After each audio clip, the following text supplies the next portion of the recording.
Good morning. It is Thursday today. Yes, April 24th. This is the Automotive State of the Union. I'm Paul J. Daly's Kyle Mountsier. We're going to hear what Bryan DeBoer thinks about tariffs, talk about Carvana's new EV pickup truck and their new reconditioning center. Whoa. And we're going to talk about Chipotle mandatorily saying you got to smile when customers come in. I'm going to challenge Nathan to see if he can get Sebastian Malchenko's Maniscalco. I can't ever get his last name right. Yeah. Chipotle skit pulled up by the time we get to that. Extra guac. He's like, he's not trained in. I know. How am I gonna wrap this thing? Yeah, it's amazing. Wrap this. Oh, definitely one of the skits ever. One of the best skits ever. We'll get to that. We'll get to that when we get to it. All eyes on ASOTU CON right now. Wow. We had just a slew of dealer registrations coming tomorrow, and they keep coming in. ASOTU CON, presented by Reynolds and Goobagoo. It's our big event of the year. We have so many speakers and sessions lined up on the hot topics right now. AI, used vehicle acquisition, inventory strategy, leadership and culture, F&I, compliance, technology, new products, new faces. Put that graphic up, whatever you have. It just looks so good. Oh my gosh. Oh, that'll be a great. Talk about this session, Kyle. Go ahead. Yeah, so I mean, here's the thing. Well, first of all, I mean, Trent and Dan on this, and then Derek Hansen, this is going to be a great conversation. Talking about Trent Waywright and Dan Bannister for the people just listening, not watching. So when we think about the fact that there's so much consolidation, we're actually going to talk about this in the first story today. There's so much consolidation in the industry, and the big question is it more efficient, and can I get more efficiency in my operations when I have growing rooftop counts? I'm trying to figure out what the corporate structure is, how I leverage, group size operations for efficiency. Is it possible? What do I do? How do I make that happen? I know a group right now that is adding 2 stores today, trying to figure out how to go from 13 to 15. It's like, do I get more efficient or do I just get revenue? Oh, that's the question. We're going to answer that in that session. Look, go to ASOTUCON.com. Look at the agenda. Look at the detailed agenda. You'll see all the sessions there. There's definitely something for you. It's still very easy to fly in and out of the Washington, D.C. area as a whole. This is in Hanover, Maryland, just a little south of the BWI airport, just a little north of all the other D.C. airports. So real easy to get to. Amazing time. We hope you register. Go check out the site and find something you like. All right, let's talk about some news. Let's get to it. Look, while tariffs are looming over the industry, Lithia Motors leaning into its diversified strategy, and they are breaking financial records as they do so. CEO Bryan DeBoer, super smart and savvy dealer, says the dealership giant is uniquely positioned to ride out this current storm. Roughly 45% of their inventory is not impacted by tariffs, providing a significant buffer. Company did post a $9.2 billion in revenue, up 7.2% year over year, and $211 million in net income. There it is, which is up 28% year over year. Lithia's emphasis on affordability, including older used vehicles, take a note there, smart strategy, has strengthened its market position. While parts prices are going up, DeBoer stressed the importance of matching pricing with competitors like Jiffy Lube and AutoZone while offering both OEM and aftermarket parts. DeBoer said during a call, quote, "With tariffs, we sit quite nicely, and this is probably the most diversified and least impacted of all the major retailers." Sounds pretty confident to me. Look, at that level of scale that they've acquired over the last 2.5 years, it's hard to think that they wouldn't be resilient in this type of atmosphere. I still think it's kind of wild that it's only 45% is unaffected by tariffs. It shows how broad reaching if 55% of the inventory is somehow affected, whether it's by parts or by direct impact because of new car import tariffs.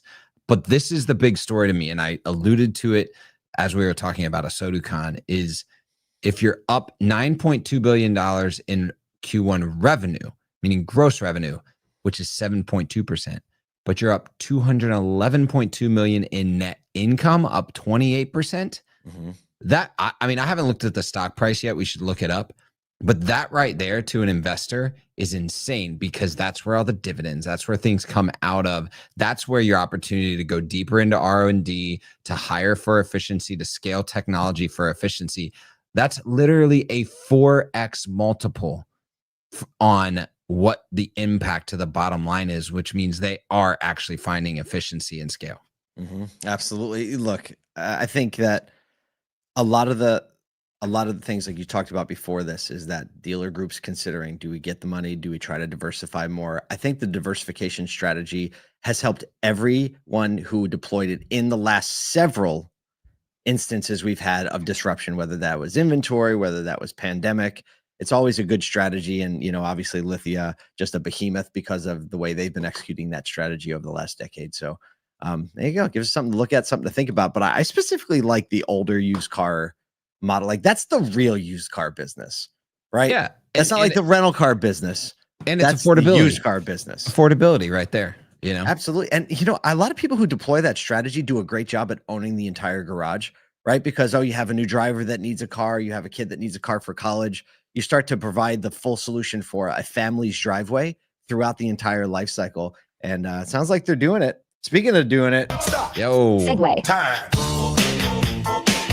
Carvana keeps swinging. They're expanding their operational footprint in a big way, bringing inspection and reconditioning services to its Colorado Springs Odessa auction site, marking its 8th national mega site. The new mega site in Fountain, Colorado spans 50 acres, supporting both retail recon.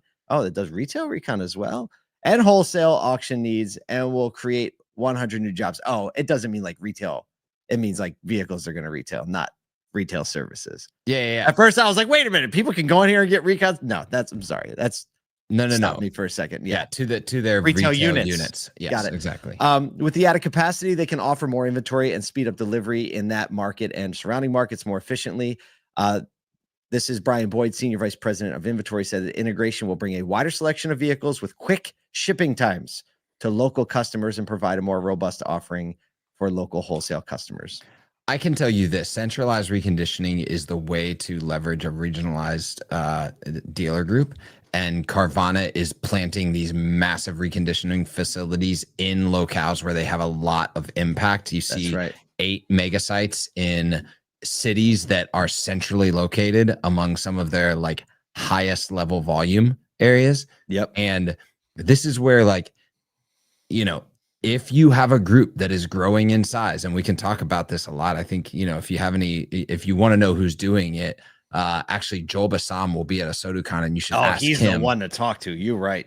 The 13 or 14 locations now, a couple new car locations, mainly used car locations, but they centralize their reconditioning and merchandising facilities, and their time to live for retail is so much quicker, which means they can increase turn and increase profitability. And you see that with Carvana and them being able to pay more for vehicles because they know that they can get that vehicle frontline ready and in a retail merchandised perspective for consumers a lot quicker than anyone else, which means they don't have to worry about 60-90 day issues when it comes to discounting, right? And so, like, leveraging centralized reconditioning, we've taken so much from Carvana over the last 13 years as an industry. This is something that we should pick up. Without a doubt. Also, a fun part of the story is that they announced their new EV delivery truck. Oh, see, yeah, a little bit different. A little thing right there. Speaking of EVs, I'm fighting the city right now who wants to pull out the EV charger. It's outside of my office. If you know anybody in Syracuse we City, have BTS footage of Paul. We do have BTS footage. Pitchforks. City, Public Works, DPW. If you know any of these people in Syracuse, they literally are about to remove the only public charger in this entire neighborhood. Oh no. Yeah, we're working on. I don't know if you see me on the news laying down in front of a charger in a pair of Jimmy Douglas, Lady Ciccatelli, John Foley, Alex Lawrence, doing it for you guys. Oh, I'll bail you out. You bail me? All right. Listen to Nathan. He said I'll bail you out. I bet we could raise quite the bailout fund for that amongst the dealers in the area. There you go. Speaking of bailing out. Oh. Should we just start with Sebastian Maniscalco on this? Just hit it. Do you have it, Nathan? Did you pull it? The Chipotle a couple weeks ago. Love Chipotle. They make a really nice burrito over there. It's so terrific. The employees can't stop eating it. The employees are never working. They're always in the dining room eating. Never walk in there, you're like, where are the workers? The only guy behind there is the guy cutting chicken, just looking at you. Perfect place to stop the video. Perfect place. Just looking at just you. stop. They're trying to looking change at that, you. actually. Just try this. So they're trying to change that. A new customer study revealed Chipotle lack friendliness and cleanliness, especially during peak hours. So CEO Scott Boatwright has announced a new, get this, hospitality push, including smiling staff, novel theory, cleaner dining areas, and better on-site issue recovery. Every employee is now getting coached to greet customers with a smile. It's so simple. At the tortilla station and end transactions with a heartfelt thank you, reinforcing the culture of warmth without slowing operations. I love that his quote, he says, the fact is, smiles down the line don't slow us down. 3,800 restaurants now have been trained. So we'll see, visit Chipotle this weekend. See if they get that exceptional hospitality. I think they probably need a little Will Guidara in their lives, maybe. Despite a dip in overall transactions, Q1 sales were still up 6.4% to $2.9 billion, driven by a bunch of new locations. Nathan said he still loves Moe's because they yell "Welcome to Moe's" when he Welcome walks to Moe's. in. Actually, Welcome to Moe's. Starbucks is taking a little cue out of their playbook. When you walk into Starbucks, people are yelling at me, "Welcome, welcome, welcome to Starbucks!" Like literally, it feels like you're in Moe's at my Starbucks right now. Wow, And I think that feels a little aggressive for a coffee shop. I mean, not quite. Okay. Welcome to. Well, I mean, like you would argue whether or not Starbucks is a coffee shop, Kyle. I mean, what are you really doing over there? But this whole thing with Chipotle, I love the perspective that smiles don't slow us down.